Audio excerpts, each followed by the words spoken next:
महाराष्ट्रातल्या बहुतेक सगळ्या विरोधी पक्षांच्या वतीने मी आपला मुंबईच्या सगळ्या पत्रकारांचे, मीडियाचे स्वागत करतो.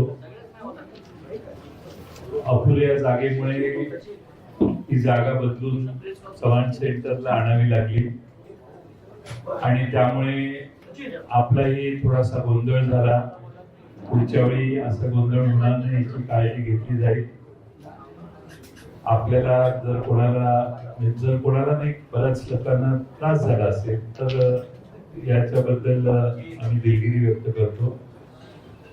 आम्ही सर्व विरोधी पक्ष महाराष्ट्रातले काल चीफ इलेक्शन कमिशन महाराष्ट्राचे जे आहेत त्यांना भेटायला गेलेलो. त्यांना आम्ही एक निवेदन दिलं आणि निवेदनात त्यांना आम्ही महाराष्ट्रातल्या ज्या मतदार याद्या आहेत त्याच्यातल्या अनंत चुका दाखवल्या. अनंत चुका दाखवल्यानंतर त्या ठिकाणी सीओ यांनी आम्हाला असं आश्वासित केलं की केंद्रीय निवडणूक आयोगाला तुमचं हे सगळं म्हणणं आम्ही पाठवतो. या याद्या दुरुस्त करण्यासाठी आम्ही लवकरात लवकर सुरुवात करू. दुसऱ्या बाजूने महाराष्ट्र निवडणूक आयोग जो आहे, राज्य निवडणूक आयोग, त्यांच्या काही जबाबदाऱ्या आहेत असं त्यांनी सुचवल्यामुळं आज त्यांचे प्रश्न आणि दोघांचे प्रश्न म्हणून आज आम्ही त्यांची भेट घेतली. कालच्या प्रमाणे सर्वच विरोधी पक्ष नेते त्या ठिकाणी गेले.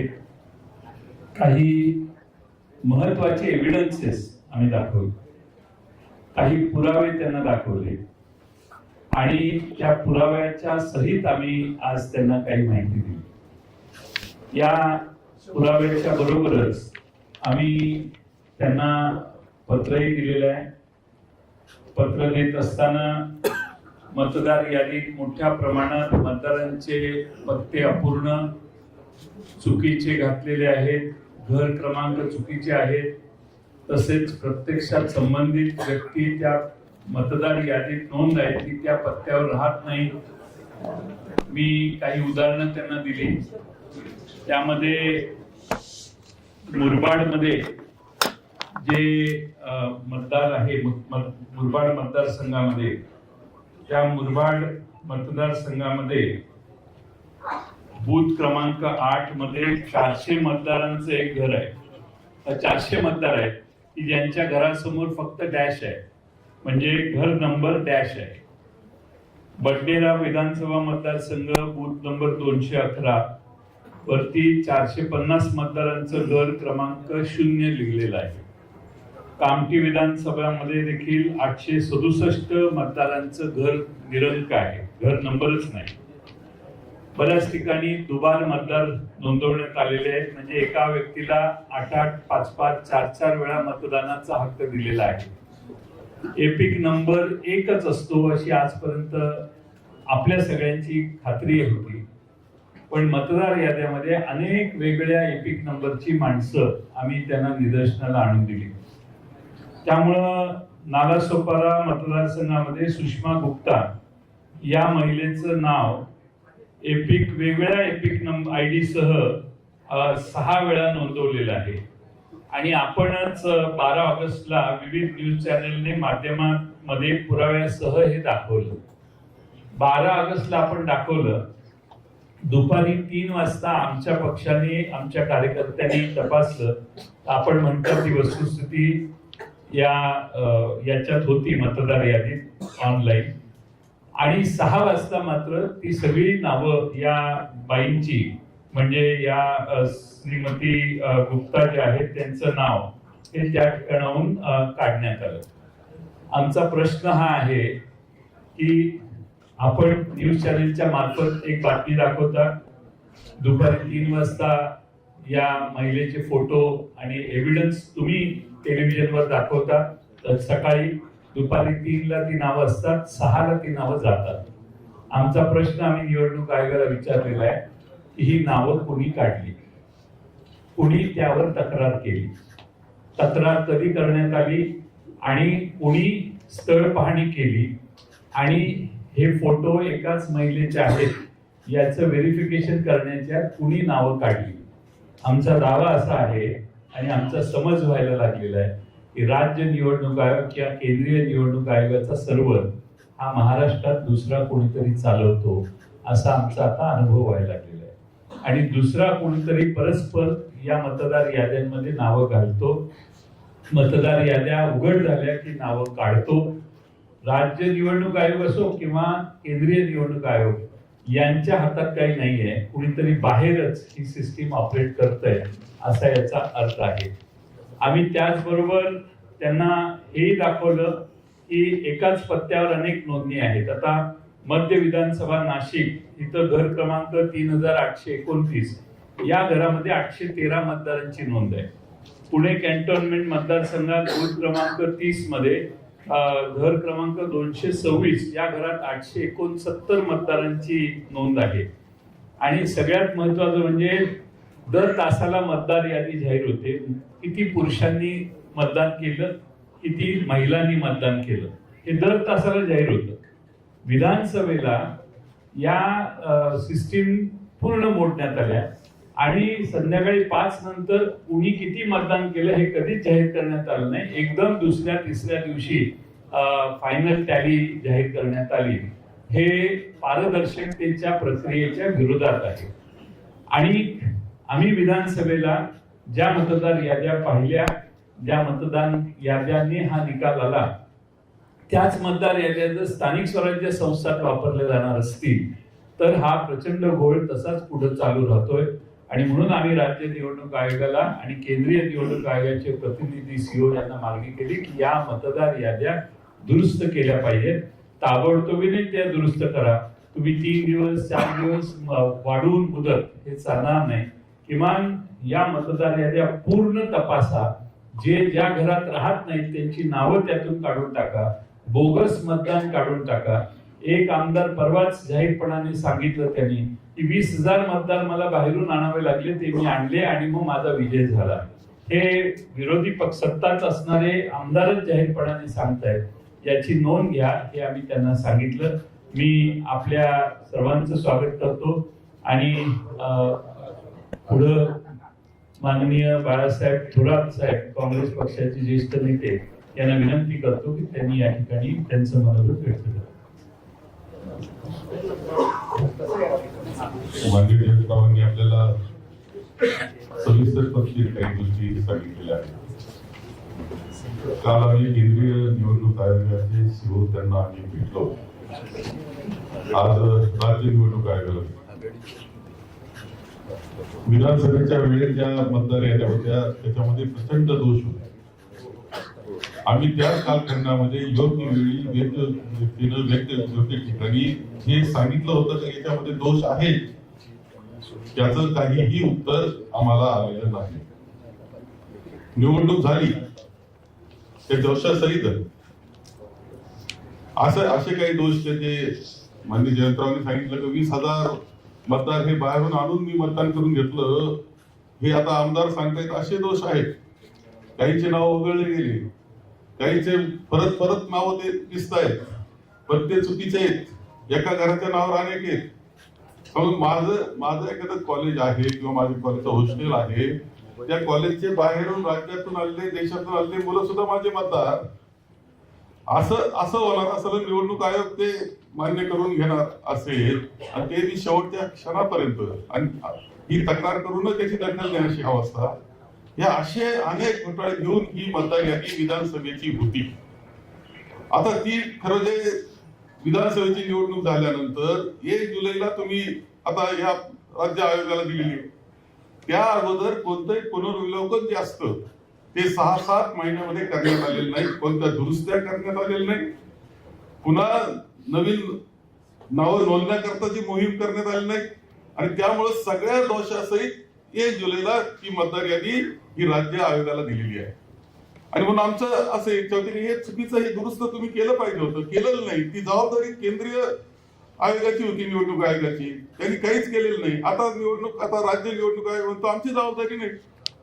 आता ह्या घोळामध्ये तशी त्या दोषी असलेली पूर्णपणे यादी ही मतदानाला जाणार आहे, निवडणुकीला सामोरं जाणार आहे, ही काही निकोप निवडणूक आहे असं मानण्याचं कारण नाही. यामुळे हे खरं आहे की माननीय राहुलजी गांधी यांनी हे विषय देश पातळीला घेतलेले आहेत. त्याच्यात महाराष्ट्राचा उल्लेख त्यांनी केलेला आहे. आणि त्या मांडत असताना जो मुद्दा माननीय जयंतरावांनी मांडला की हे कुणीतरी दुसरे त्यांच्याकडे पासवर्ड दुसरीकडे दिलेले आहेत, ते हे सगळं हँडल करतायत ऑनलाईन पद्धतीनं, असं सुद्धा दिसतंय. हे पुराव्यासह माननीय राहुलजींनी दाखवलेलं होतं. ही वस्तुस्थिती, याच्यावर निवडणूक आयोग उत्तर सुद्धा द्यायला तयार नाही अशी अवस्था आहे. आणि म्हणून आम्ही या बाबतीत केंद्रीय निवडणूक आयोग आणि राज्याचा निवडणूक आयोग या दोघांनाही भेटलो, एकत्रित बैठक केली, परंतु आमचं काही समाधान त्यामध्ये झालेलं नाही. त्यांनी स्पष्टपणे काही उत्तर आम्हाला दिलेलं नाही. ही वस्तुस्थिती आहे. आणि हे सगळं घेऊन आम्ही निवडणुकीला, स्थानिक स्वराज्य संस्थेच्या निवडणुकीला सामोरं जाणं हे अत्यंत चुकीचं आहे. आणि हे माझ्या जनतेला सुद्धा मान्य नाही झालं पाहिजे. निकोप निवडणूक हा आपला पाया आहे लोकशाहीचा, तोच उद्ध्वस्त करण्यास निघालेला आहे. याच्यामध्ये पूर्णपणे राजकीय हस्तक्षेप असले पाहिजे असं आम्हाला वाटतंय. आणि म्हणून आम्ही ही भेट आम्ही घेतलेली आहे.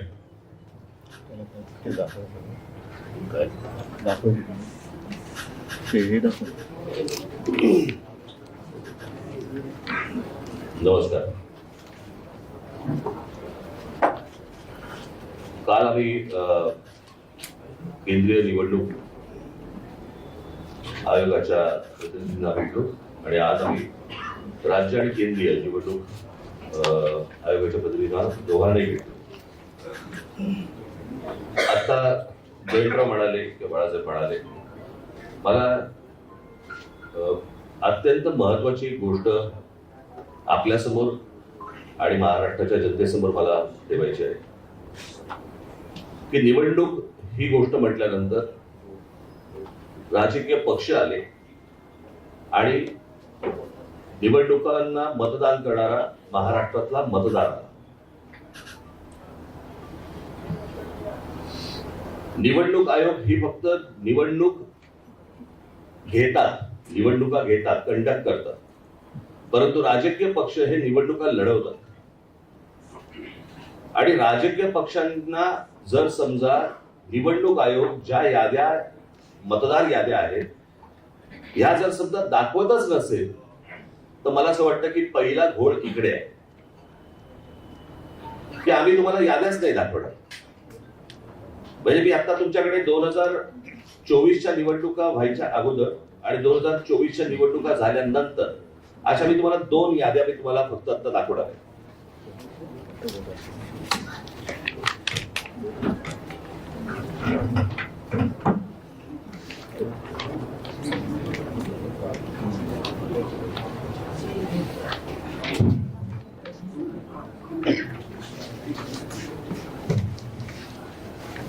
निवडणूक 2024च्या निवडणुका ज्या वेळेला झाल्या त्यावेळेला ज्या निवडणुकांची जी मतदारांची यादी होती ती मी यादीचा काही छोटासा तपशील मी फक्त आपल्यासमोर मी वाचून दाखवणार आहे.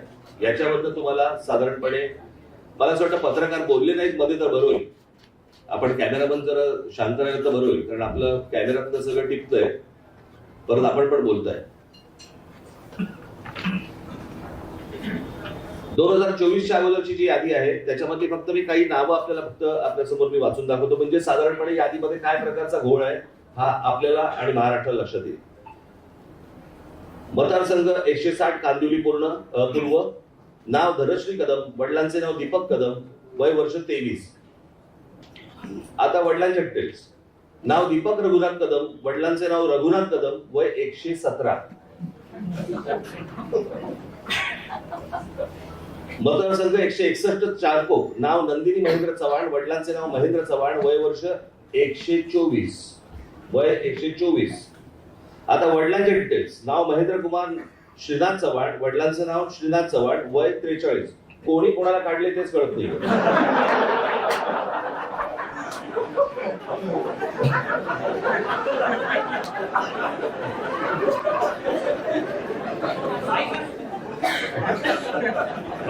विषय कंप्लीट आहे.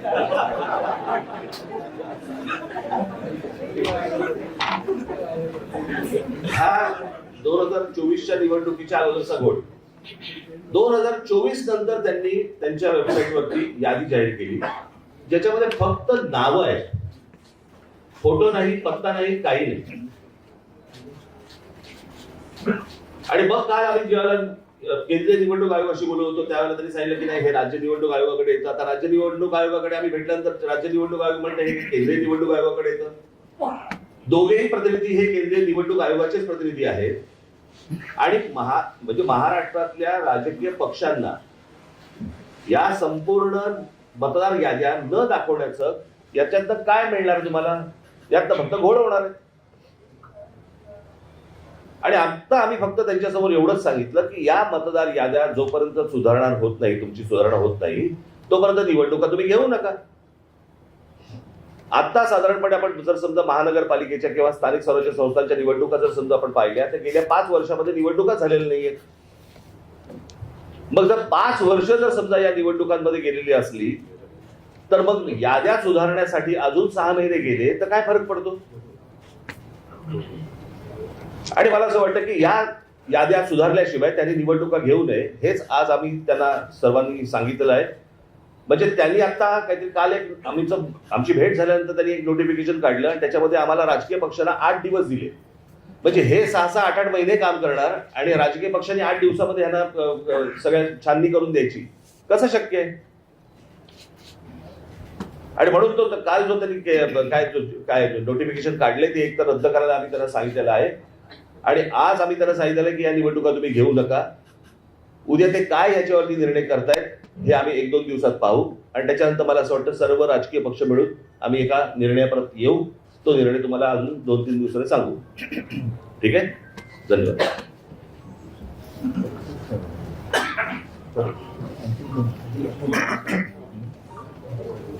एकूणच सर्व परिस्थिती काय आहे, काय चाललेलं आहे याची कल्पना जयंतराव, बाळासाहेब आणि राज यांनी आपल्यासमोर मांडलेली आहे. एक गोष्ट मी आवर्जून सांगेन, एकूणच लोकशाहीसाठी, तिच्या रक्षणासाठी महाराष्ट्रातले सर्व राजकीय पक्ष एकत्र आले आहेत. आम्ही सर्व एकत्र येत असताना भारतीय जनता पक्षाला सुद्धा पत्र दिलं होतं, पण आज व्यासपीठावर आणि आमच्या कालच्या आणि आजच्या निवडणूक आयुक्तांच्या भेटीमध्ये भाजपाकडनं कोणी आलेलं नाही. हा विषय जो आहे तो गेल्या विधानसभेपासून सगळ्यांच्या लक्षात यायला लागला आणि एका पत्राचा उल्लेख जयंतरावांकडनं राहिला, तो त्यांनी मला सांगितला. तो म्हणजे विधानसभा निवडणुका ज्या म्हणजे गेल्या वर्षी झाल्या 2024, त्याच्या आधी 19 ऑक्टोबरला 1 महिना आधी महाविकास आघाडीकडनं निवडणूक आयोगाला एक पत्र दिलं होतं आणि त्याच्यामध्ये आमचा विषय असा होता की नाव घेऊन अगदी म्हटलं तरी की काही भारतीय जनता पक्षाचे कार्यकर्ते ह्या मतदार यादीशी खेळतात आणि त्याच्यामध्ये काही लोक म्हणजे त्यांना हवे ते घुसवत आहेत, नको ते काढतायत. हा सगळा खेळ यांचा सुरू आहे. आता जसं या दोघांनी सांगितलं, अगदी हे पुरावे, ही काही यादी आम्ही घरी नाही छापलेल्या. एकेका व्यक्तीचं नाव 4-4 ठिकाणी आहे, एका जागेवरती 200-200 नावं नोंदले. हा सगळा लोकशाहीचा खेळ खंडोबा चाललाय. दोन्ही निवडणूक आयुक्तांना आम्ही सांगितले की एक तर इलेक्शन म्हणजे निवडणूक घ्यायची असेल ती निष्पक्षपातीपणाने झाली पाहिजे, नाहीतर इलेक्शन पेक्षा सिलेक्शन करून मोकळे व्हा. तेवढंच आता राहिलेलं आहे. दोघांशी बोलताना थोडंसं आमच्या लक्षात आलं, मी त्यांचा अपमान करू इच्छित नाही, पण हे जे समोर आमच्या बसले ते आयुक्त म्हणून काही त्यांच्याकडे अधिकार आहेत का आम्ही कठपुतळी बाहुल्यांशी बोलतोय आणि त्यांचे 2 वरती कुठेतरी आहेत, ते वरनं जशी बोटं हलतील तशी इकडे हालचाली होतात. ठीक आहे, सगळे मुद्दे सांगून झालेले आहेत. याच्यामध्ये आणखीन एक मुद्दा जो आहे तो 1 जुलैचा कट ऑफ डेट, म्हणजे 1 जुलै नंतर ज्यांना 18 वर्ष झाली असतील त्यांना यावेळेला मतदानाचा अधिकारच मिळणार नाही. ही कुठली लोकशाही आहे? आणि हे सगळं बघितल्यानंतर आम्हाला असं वाटतं की ज्याप्रमाणे सर्वोच्च न्यायालयाने जसं काही पक्षांचे, काही प्राण्यांच्या केसेस या सुमोटो घेतल्या होत्या, तसंच आपल्या देशातल्या मनुष्य प्राण्यांची सुद्धा केस ही स्वतःहून त्यांनी घ्यायला पाहिजे आणि देशातली लोकशाही जगवण्यासाठी हा त्यांचा सुद्धा एक निर्णय त्याच्यामध्ये असायला पाहिजे. आम्ही राजकीय पक्ष म्हणून आमचं कर्तव्य करतोय, वेळोवेळी निवडणूक आयुक्तांकडे जातोय, दरवाजे ठोकतोय, पण दाद काही मिळत नाही. आमच्यावरती लोकशाहीच्या नावाने जर काही हुकुमशाही गाजवणार असतील तर ही हुकुमशाही आम्ही काही त्यांना गाजवू देणार नाही, हे तर नक्की आम्ही केलेलं आहे. थोडक्यात आज आमचं म्हणणं या दोन्ही आयुक्तांकडे, कारण काल दोन्ही आयुक्तांना आमच्या विरोधी पक्षांची किंवा आमच्या राजकीय पक्षांची, विरोधी नाही राजकीय पक्षांची प्रतिनिधी मंडळ त्यांना भेटलं, शिष्टमंडळ भेटलं. त्याच्यात आम्ही केंद्राचे जे निवडणूक आयुक्त इकडे आहेत प्रतिनिधी त्यांना भेटलो. त्यांनी सांगितले की स्थानिक स्वराज्य संस्था आणि हा सगळा विषय हा राज्य निवडणूक आयुक्ताकडे येतोय. त्यांच्याकडे भेटलं आमचं दुसरं, त्यांनी सांगितलं मतदार यादीचा अधिकार हा केंद्राच्याकडे येतोय. मग नेमका याचा बाप कोण आहे, जबाबदारी कोणाची आहे, का निवडणुका आपल्या घ्यायच्या म्हणून घ्यायच्या आहेत.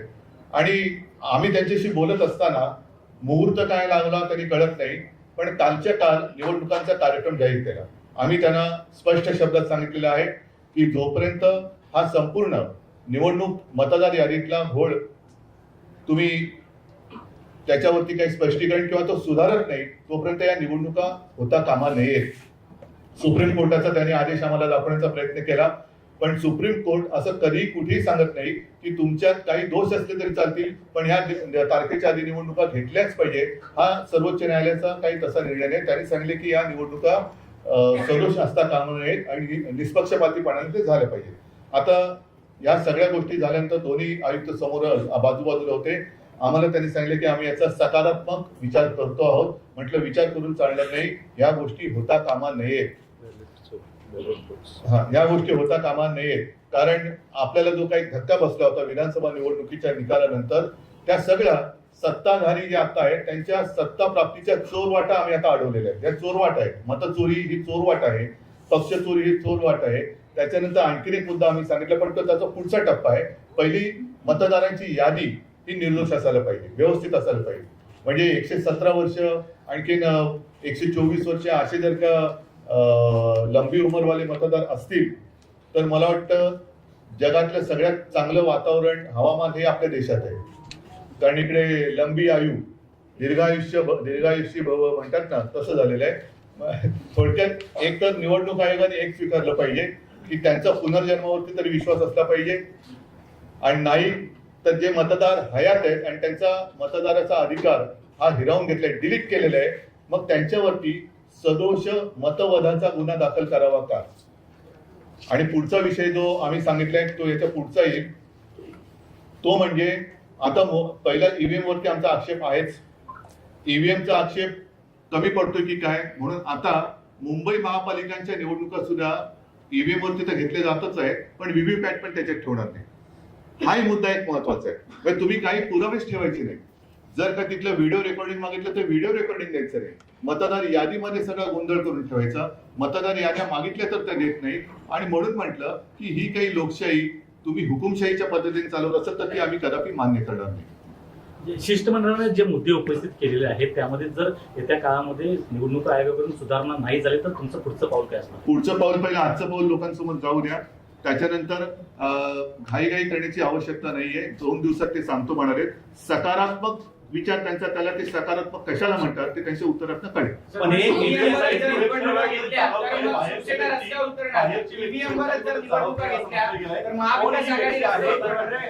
ही व्यक्ती कोण आहे आणि कोण काय वेबसाईट आहे चालवते असा आरोप केलाय. कोण ही व्यक्ती आहे आणि कोणाशी संबंध? त्याच्यासाठी आम्ही महाविकास आघाडीकडनं अतिशय स्वच्छ आणि स्पष्ट शब्दात विधानसभा निवडणुकीच्या 1 महिना आधी पत्र दिले, याचा मी आता उल्लेख केला. ते आता तुम्ही आधी तुमच्या पहिल्या प्रश्नाचं उत्तर देतो, जे जयंतराव त्यांच्याकडे मांडलं ते. पहिली गोष्ट म्हणजे ज्या वेळेला तुमच्याच चॅनलवरती, तुमच्या चॅनलवरती ज्या वेळेला एक बातमी येते अशा प्रकारच्या खोट्या यादीची, आणि त्याच्यानंतर ती 6 वाजता गायब होते. ती 6 वाजता गायब होते का, त्याच्यावरती त्यांनी विचारलं की तुमच्याकडे कोणी तक्रार दिली का, काय दिली का. त्या संपूर्ण बातमी बद्दल किंवा त्या यादीबद्दल निवडणूक आयोगाला काहीच माहिती नाही. केंद्रीय निवडणूक आयोग आणि राज्य निवडणूक आयोग ते म्हणाले की आम्हाला यातलं काहीच माहित नाही, माहिती घेऊन सांगतो. ते म्हणाले आम्ही माहिती घेऊन सांगतो. आता प्रश्न असा आहे की त्यांच्या वेबसाईटवरून गायब झाले, ज्या तुमच्या चॅनलवरती दाखवले गेले आहेत. मग जर समजा त्या चॅनलवरती दाखवल्यानंतर जर त्या याद्या गायब होत असतील आणि निवडणूक आयोगाला जर ती गोष्ट माहिती नसेल तर मग हे कोण करतंय, हे कोण काढतंय आणि कोण घालतंय, हा तो प्रश्न आहे. पण आणि ही गोष्ट त्यांना विचारली गेली, त्याच्यावरती ते बोलले की आम्ही चौकशी करून सांगतो. महाविकास आघाडीने विधानसभा निवडणुकीच्या 1 महिना आधी त्या पत्राला कुठलाही प्रतिसाद आयोगाकडनं मिळाला नाही असं तुमचं म्हणणं आहे. मग जर त्या पत्राला जर प्रतिसाद मिळाला नसेल तर आता तुम्ही सगळे एक्सरसाइज करताय, त्याला प्रतिसाद मिळेल कशावर? 12 ऑगस्टला आम्ही 19 ऑक्टोबरला हे पत्र कार्यालयात नेऊन दिलेलं आहे. केंद्रीय आणि त्यांना भेटलोय आमचे प्रतिनिधी म्हणून जितेंद्र आव्हाडजी स्वतः जाऊन तिथं 2-3 जण जाऊन भेटले, त्यांना हातात दिलं, पण त्याचा कोणताही कॉग्निजन्स त्यांनी घेतला नाही. आणि केंद्रीय निवडणूक आयोगालाही हे पत्र पाठवण्यात आलेलं 1 महिना आधी विधानसभेच्या, आणि त्यात कॅटेगरिकली म्हटलेलं आहे की सोयीची नावं ठेवतायत, गैरसोयीची नावं काढतायत, खाली कार्यकर्त्यांना सूचना दिल्या आहेत, हिरव्या पेनाने टिक करा, सोयीची असतील ती, गैरसोयीची असतील ती लाल पेनाने टिक करा, लाल पेनाची नावं उडवण्याचा कार्यक्रम झाला. हे आम्ही सर्रासपणाने आधी 1 महिना आधी त्यांना, हे चाललं होतं ग्रासरूट लेवलला आणि कुणीतरी हे मॉनिटर करत होतं, हे कळत होतं आम्हाला, म्हणून आम्ही तक्रार केली. पण निवडणूक आयोगाने कोणता प्रतिसाद दिला नाही. निवडणूक आयोगाची स्टाईल अशी आहे की कोणी कुठल्या राजकीय पक्षाने तक्रार करायची ती त्यांना बासनात गुंडाळून ठेवण्याची त्यांची प्रथा दिसते. आता हे महाराष्ट्रात चालू देणं शक्य होणार नाही, कारण प्रत्येक वेळेला अशा कृतीने सगळ्या कृत्या अशा करायच्या आणि निवडणुका वेगळ्या दिशेने न्यायच्या असं महाराष्ट्रातल्या जनतेला वाटतंय. आणि म्हणून त्याच्यासाठी आम्ही आज एकत्रितपणानं आपल्याला निवडणूक आयोगाला सगळी माहिती दिलेली आहे. माझ्याकडे हे सगळे पुरावे आहेत, घर डॅश आहे, 0 नंबर आहे. ती फक्त यादी एकदा वाचून का एकेका घरात किती आता बघायची तुम्ही दाखवलेत ना, ते जरा आपण ऐका. आता ही सुषमा गुप्ता नालासोपारा मतदारसंघ, या बाईचं नाव दुपारी 3ला होतं, 6ला गेलं. कुणी काढलं हा प्रश्न आम्ही विचारला. 12 ऑगस्टला झालेली ती घटना आहे, पण अद्यापपर्यंत त्यांना माहित नाही की हे त्यांनी साधी चौकशी केली नाही निवडणूक आयोगाने की हे का झालं, कसं काढलं, कुणी काढलं. हे मुरबाड मतदारसंघात मतदार घराच्या पुढं नुसता डॅश लिहिलाय, घर क्रमांक नाही, नुसता डॅश असणारी 400 मत आहेत. दुसरं पुढं त्यांनी त्याच पद्धतीने पुणे कॅन्टोन्मेंट मध्ये एका याच्यात 869 घर आहेत, 869 मतदार आहेत एकाच ठिकाणी, याची तक्रार केली आम्ही. मध्य नाशिक मध्ये 813 मत आहेत. हे सगळे पुरावे आहेत याला जोडलेले, असं मोकळं बोलत नाही, विथ एव्हिडन्स आहे. 813 3829 नाशिक मध्य मतदारसंघातलं घर आहे, त्या घराचा नंबर आहे 3829 आणि 813 वोटर्स हे एका घरात दाखवण्यात आलेले आहेत. बडनेराला 0 क्रमांक, घर क्रमांक 0 असे 0 मतदार असणारे, मगाशी मी आकडा सांगितला तेवढे हे आहेत, एव्हिडन्सेस आहेत आमच्याकडं. असं नाही की हवेत बोलतोय. त्यामुळे काही मी ऐकलं. आता याच्यात विशेषतः अशोक पवार यांचा जो मतदारसंघ आहे शिरूरचा, त्यांना केसनन गावात त्यांनी काही ऑब्जेक्शन घेतले. ऑब्जेक्शन घेतल्यानंतर घर क्रमांक 1च असणारे 188, एकाच घरात 188 मतदार आहेत आणि ते घरच नाहीये त्या गावात. आणि तसं लिहून त्यांनी लेखी तक्रार केल्यावर तिथल्या निवडणूक प्रतिनिधींनी सांगितलं की त्या मतदारांची प्रायव्हसी डिस्टर्ब होते आणि म्हणून आम्ही तुम्हाला ही माहिती देऊ शकत नाही. त्याच्यामध्ये शेवटी कायदा जो आहे तो कायदा काय सांगतो, कायदा त्यांनी असं की मतदार यादीत समाविष्ट करण्यात आलेल्या मतदारांची माहिती गोपनीय स्वरूपाची आहे, त्यामुळे सदर मतदारांची माहिती ही व्यक्तिगत माहिती आहे. सदर कागदपत्रांची माहिती इतरत्र प्रसिद्ध होऊ नये या कारणाने संबंधित मतदारांची परवानगी शिवाय आपणास उपरोक्त माहिती पुरवता येत नाही. आता कायदा आहे, कायद्यामध्ये काय म्हटलंय, आम्ही तो कायदाही दाखवला निवडणूक आयोगाला. साधारणपणे 32 नंबरचा कायदा आहे की कुणी कुठलाही हे मागितला,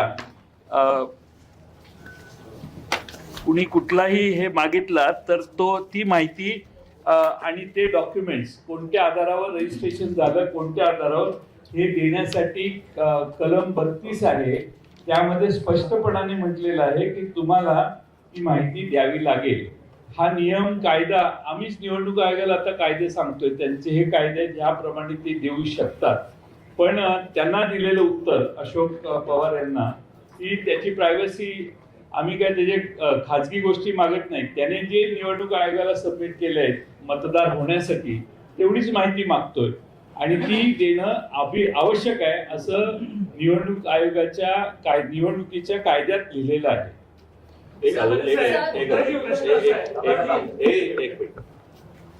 येतोय आवाज? मला यात एकच गोष्ट कळली नाही, समजली नाही, जे निवडणूक आयोग आम्हाला सांगते किंवा केंद्रीय निवडणूक आयोग आम्हाला सांगते की मतदाराची यादी ही गोपनीय असते. मला असं वाटतं मतदान हे गोपनीय असतं ना, आपण कोणाला मतदान करतोय ही गोष्ट गोपनीय असते. मतदार कसा गोपनीय असेल? जर ऑनलाईन तुम्ही जर समजा सगळ्या याद्या समजा असतात याच्यापूर्वी दाखवल्या गेलेल्या आहेत तर ती गोष्ट गोपनीय कशी असेल? आणि दुसरी गोष्ट, तिथे सीसीटीव्ही कॅमेरा तुम्ही लावता जे नंतर तुम्ही 45 दिवसामध्ये डिलीट करता.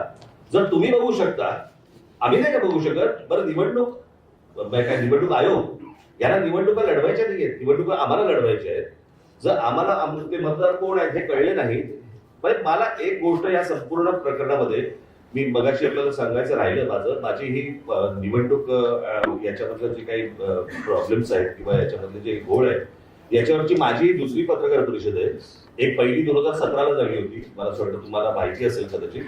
आणि त्यावेळेला पण मी ह्याच गोष्टी मांडत होतो की ह्या सगळ्या गोष्टी निवडणूक आयोग ही लपाछपी का करते. आता मगाशी आम्ही जेव्हा सांगितलं की एका ठिकाणी कुठे ते जिल्हा परिषदांच्या काही याद्या आल्या, आता 2022ला ती फोटो सकट नावासकट सगळ्या याद्या आहेत 2022च्या. आणि आताच्या ज्या याद्या आल्या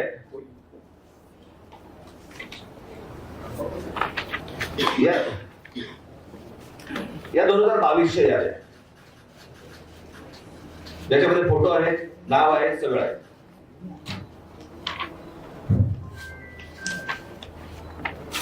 या आता जिल्हा परिषदेच्या 2025च्या याद्या आल्या त्याच्यामध्ये फोटो काढून टाकले.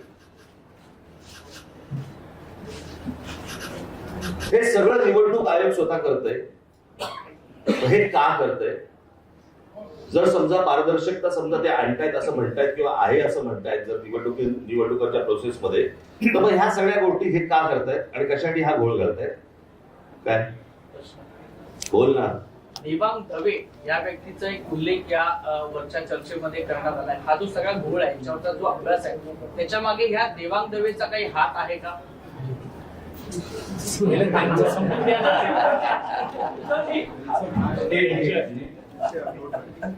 अर्धवट विषय राहिला त्याचा पूर्ण देवांग दवे ही निवडणूक आयोगाचे हे एका राजकीय पक्षाचे पदाधिकारी आहेत आणि हे पुढे जाऊन राहिले.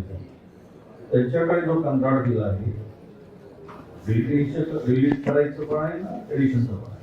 एडिशन काय एडिशन दोन्ही काम तो करतो आहे वेबसाईटवर अधिकृत करून घेऊन. तर अधिकृत कंत्राट दिल्यामुळे वेबसाईट हाताळण्याचं काम त्याच्याकडे आणि तिथूनच करायची घोळ असावा असा आमचा गोड समज आहे. चंद्रपूर जिल्ह्यामध्ये देखील भाजपच्या चंद्रपूरमध्ये राजुरा मतदारसंघात अजूनही गुन्हा दाखल झालेला नाही. तिथे भारतीय जनता पक्षाचं नाव घेऊन सांगतो त्यांच्या मोबाईलवरती हे सिद्ध झालंय. आम्ही तक्रार दिली, अद्यापही तिथे कुठे गुन्हा दाखल झाला. आम्ही पकडून दिलं, चोरी पकडून दिली, कशा प्रकारची चोरी झाली पुराव्यासह दिलं. त्यामुळे आता ती कारवाई झाली नाही. पुढे समजा विषय आहे त्याच्यामध्ये जर समजा 80,000 रुपयानंतर पनवेलमध्ये बाळाराम पाटलांना त्यांनी उत्तर असं दिलेलं आहे ऑफिशियली आणि सगळ्यांनाच उत्तर दिलेलं आहे, ज्यांनी बातम्या केल्या त्यांनाही दिलं की जर 80,000 तुम्हाला वाटतं दुबार मतदार असतील तर तुम्ही 80,000 अर्ज केले पाहिजेत प्रत्येक मतदाराच्या नावाचा. याबद्दल काही बोलणं झालं का? नंबर 1. आणि नंबर 2 दुसरा प्रश्न असा आहे की आता आपण सीसीटीव्ही बद्दल बोलला.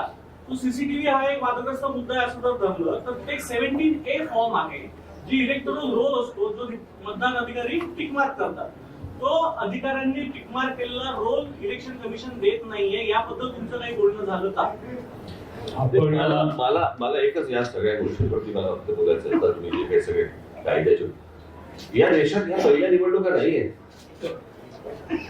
याच्या अगोदर अनेक निवडणुका झाल्या, बरोबर आहे, साधारणपणे 2014च्या अगोदर 2000 त्याच्या अगोदर या इतके वर्षाच्या निवडणुका चालू आहेत. कधी असले विषय कधी आले नाहीत जे हल्लीच का यायला लागले. मला असं वाटतं हा एक सगळ्यात महत्वाचा प्रश्न आहे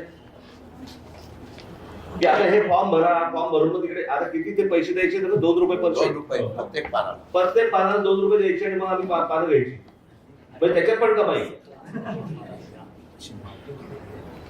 technical ground election commission state करतं त्याबद्दलचं म्हणणं.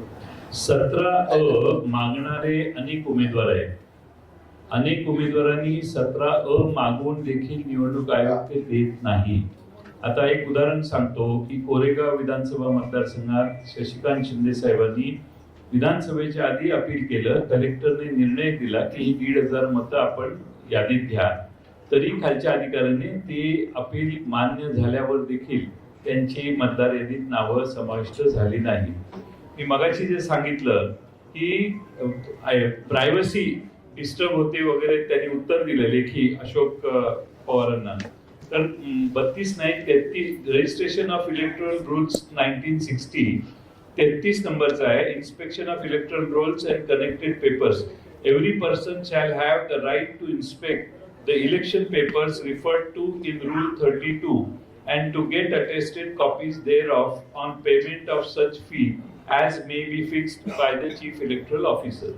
हा कायदा रूल मध्ये आहे हे, तरी देखील त्यांना उत्तर दिलं की आम्ही देऊ शकत नाही. आणि सगळ्यात महत्वाचं असं आहे की ह्या सगळ्या गोष्टी जिब्रिश नावं तर आणखी तो वेगळाच विषय आहे. हे सगळं आम्ही त्यांच्या निदर्शनाला आणलंय. आमची अशी अपेक्षा आहे की निवडणूक आयोग, राज्य निवडणूक आयोग आणि केंद्रीय निवडणूक आयोगाचे प्रतिनिधी या ठिकाणी जे आहेत सीओ, या दोघांनी निर्णय घेतला पाहिजे. या याद्या दुरुस्त केल्या पाहिजेत. दुरुस्त झालेल्या याद्यांवरच महाराष्ट्राच्या निवडणुका घेतल्या पाहिजेत. हे आम्ही त्यांना निक्षून सांगितलेलं आहे. आणि राज्य निवडणूक आयोग हे आम्हाला म्हटले आम्ही याचा सकारात्मक विचार करू.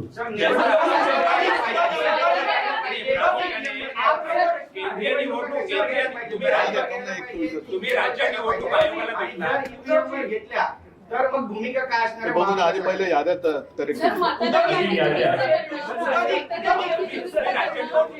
एक मिनिट मागासपासून एसआयआरची आपण मागणी करतोय का? आणि बिहारमध्ये ज्या पद्धतीने एसआयआर झालेला आहे तर तशीच जर इथे झालं तर परत आपण आगीतून हुंबाटत नाही का पडणार? एसआयआरची मागणी ज्याचं जे उत्तर राजनी दिलं की आपल्या आयुष्यातली किंवा देशाच्या आयुष्यातली ही पहिली निवडणूक नाहीये, त्याच्यामुळे हे सगळे आता पुष्पट आता का काढली जात आहेत? आता का काढली जात आहेत? आतापर्यंत लोकांनी मतदान केलेलं नाही का? आतापर्यंत काही देशामध्ये सत्ताधारी जन्माला आलेले नाहीत का? तर आता हा जो काही खेळ चाललेला आहे हा सरळ सगळा खोटा कारभार चाललेला आहे. आणि म्हणून मला असं वाटतं आम्ही त्यांना जे काय सांगितले की जोपर्यंत या याद्यांमध्ये सुधारणा होत नाही तोपर्यंत निवडणुका ठेवू नये.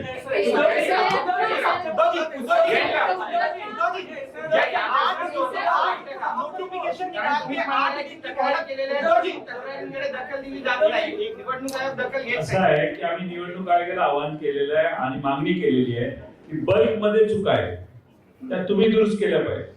आता एखाद्या मतदारातील 8,000 चुका असतील तर त्या 8,000 चुका आम्ही सबमिट करायच्या इंडिव्हिज्युअली प्रत्येक ठिकाणी.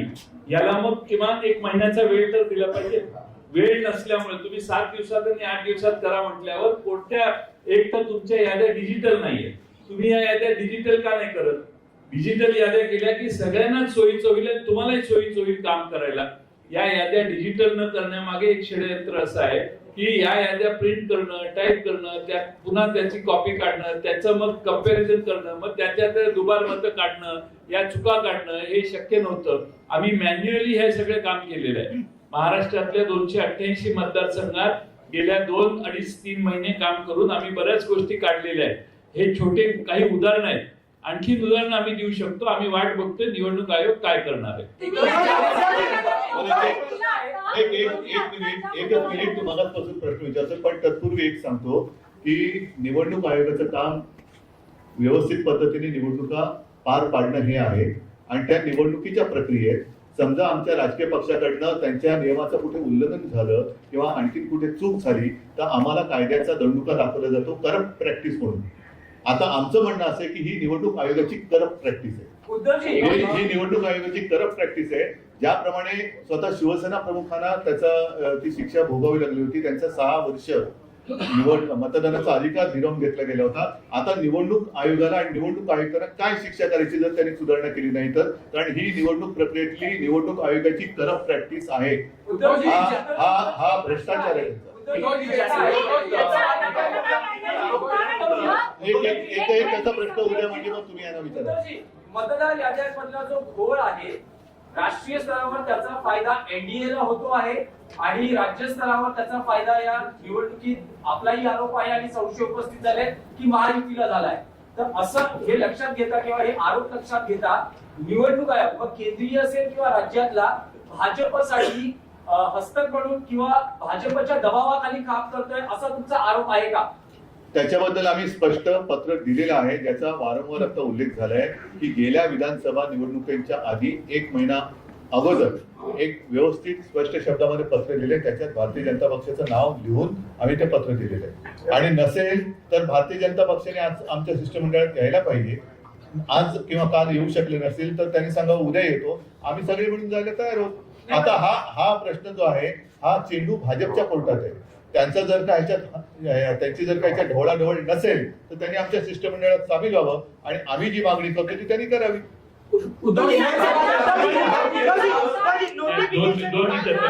एक काम करता, एक मिनिट माफ करा, तुम्ही फक्त हात वरती करा, आम्ही सांगू कोणाला बोलायचं. कलकलाट करण्यापेक्षा ना तुम्ही फक्त हात वरती करा, आम्ही फक्त सांगतो की बाबा तू बोल तू बोल तू बोल एवढं. आता बोल. तुम्ही ज्या मतदार याद्यांचं आता उदाहरण दिलं की ह्याच्यात ऑब्जेक्शन आहेत, अशा किती कॉन्स्टिट्युएन्सीचे ऑब्जेक्शन तुम्ही आता सबमिट केले आहेत? आम्ही आता काही प्रमुख कॉन्स्टिट्युएन्सीची उदाहरणं दिलेली आहेत. महाराष्ट्रातल्या प्रत्येक मतदारसंघात हे काम चालू आहे. स्थानिक दृष्ट्या त्याचे ऑब्जेक्शन सबमिट होतील, परंतु बल्कमध्ये हे झालेलं आहे, फ्रॉड आहे हा असं आम्हाला वाटायला लागले. तर ते निवडणूक आयोगाने पुढाकार घ्यावा ना. आम्ही 2 हे असतात, एक म्हणजे फोटो आयडेंटिटी सेम आहे असे बघून ते नावं बाजूला काढता येतात. त्याचं एक वेगळं सॉफ्टवेअर आहे.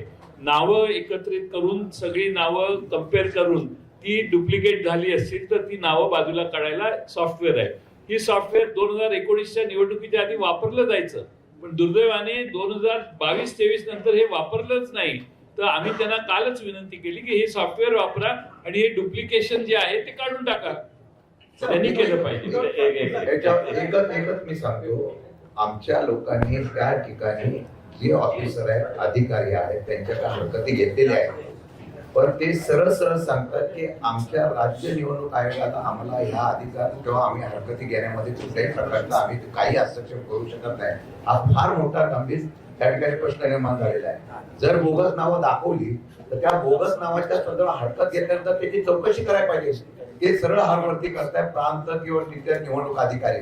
आता आम्ही प्रत्येक पक्षाने त्या त्या कार्यकर्त्यांना आपापल्या ठिकाणची सर्वेक्षण करून जी बोगस नावं आहेत ती काढून तुम्ही म्हणाला त्या प्रश्नाने आम्ही राज्यावर गोळा करणार आणि निवडणूक आयोगाला देणार. त्याला आम्हाला वेळ पाहिजे. एक असं आहे, 2 मिनिटं.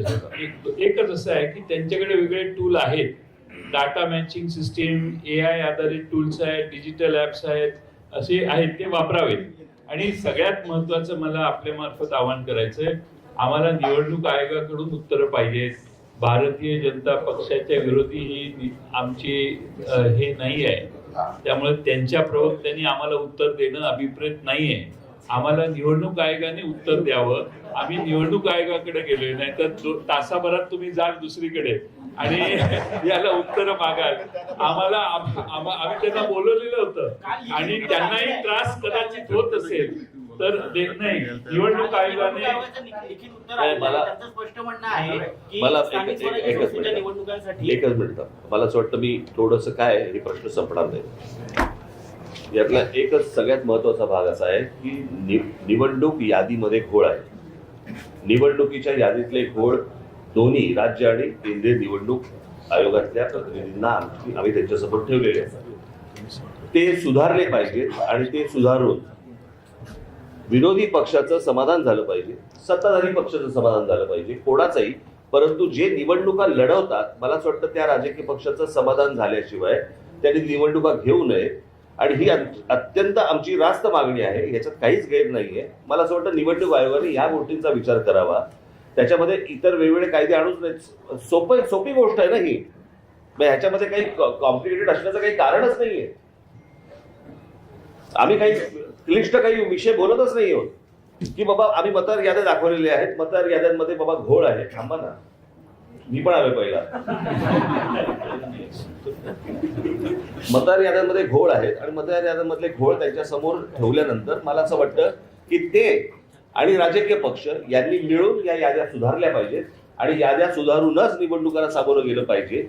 कारण जी लोक मतदान करतायत, म्हणजे जर समजा तुम्ही एक गोष्ट बघितली असेल, यातला एकच फक्त महत्वाचा भाग सांगतो की गेल्या 2024ची जी विधानसभा इलेक्शन झाली, या विधानसभा निवडणुकीनंतर 232 जागा या ह्याच्या युतीच्या महायुतीच्या निवडून आल्या. 232.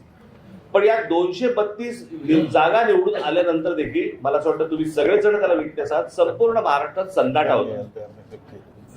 ज्या प्रकारचा जल्लोष महाराष्ट्रामध्ये व्हायला पाहिजे होता त्या प्रकारचा जल्लोष महाराष्ट्रामध्ये नव्हता. हे कसलं द्योतक आहे. सर्वांना धक्का बसला, म्हणजे निवडून आलेल्यांना पण धक्का बसावा. पडलेल्यांना बसतोच, पण निवडून आलेल्यांना पण धक्का बसावा ही कोणती निवडणूक आहे. तर मला असं वाटतं की ह्या अतिशय सोपा विषय आहे. या सोप्या विषयामध्ये याद्या नीट कराव्यात आणि निवडणुकीला सामोरं जावं, एवढंच फक्त आमचं म्हणणं आहे. कारण हे काही प्रश्न थांबणार नाही. राजकीय प्रश्न असा आहे की पहिल्यांदाच निवडणूक आयोगाच्या निमित्तानं तुम्ही महाविकास आघाडी बरोबर दिसतात. तर मला असं वाटतं मी 2017ला पण दिसलो होतो. प्रश्न असा आहे की मी तुम्हाला एकच गोष्ट एक 2017ला महाविकास आघाडी होती. ते असेल किंवा नसेल तो विषय नाहीये. प्रश्न असा आहे की या सगळ्या याच्यामध्ये एक गोष्ट लक्षात घ्या, आता निवडणूक होणार कशी होणार हे महत्वाचं आहे. कोणाबरोबर होणार हा आत्ताचा विषयच नाही. आणि ही तुमच्या जर लक्षात असेल, कदाचित त्या पत्रकार परिषदेला जर समजा तुम्ही असाल, तर 2017ला पण मी हेच बोलत होतो. तेव्हा पण होती तेव्हा पण खरं तर याच्यामध्ये त्यावेळेला अजित पवार पण होते त्यावेळेला.